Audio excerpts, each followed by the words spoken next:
পরিষ্কার পরিচ্ছন্নতা ঈমানের অঙ্গ।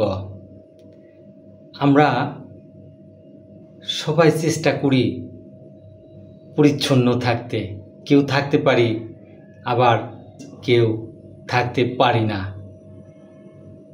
তথাপিও আমাদের পরিচ্ছন্ন থাকার প্রয়াসটি কিন্তু সবসময় চলমান থাকে।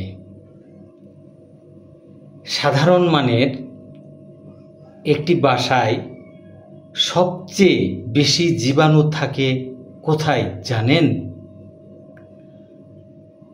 হয়তো বলবেন টয়লেটে। আমিও কিন্তু তাই জানতাম। বন্ধুরা, গঙ্গা রিট থেকে আমি আছি আপনাদের সাথে।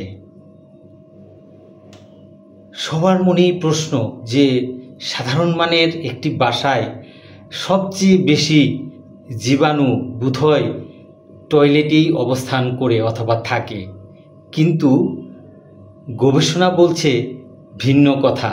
কেমন? গবেষণায় দেখা যাচ্ছে যে সাধারণ মানের একটি বাসায় টয়লেটের চেয়ে কিচেন বা রান্নাঘরে সবচেয়ে বেশি জীবাণু অবস্থান করে। জি, ঠিকই শুনেছেন। সাধারণ মানের একটি বাসার টয়লেটে যে পরিমাণ জীবাণু থাকে তার চাইতে 1,00,000 গুণ বেশি জীবাণু কিন্তু রান্নাঘরে থাকে। আমাদের মা বোনেরা হয়তো কিছুটা থমকে গেলেন, কিন্তু কিছুই করার নেই বা বলার নেই।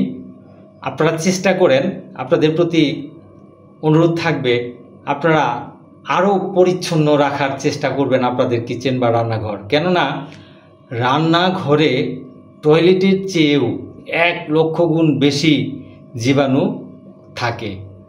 আর বলি, থাকবে না কেন? ওদের কি ক্ষুধা লাগে না? ধন্যবাদ।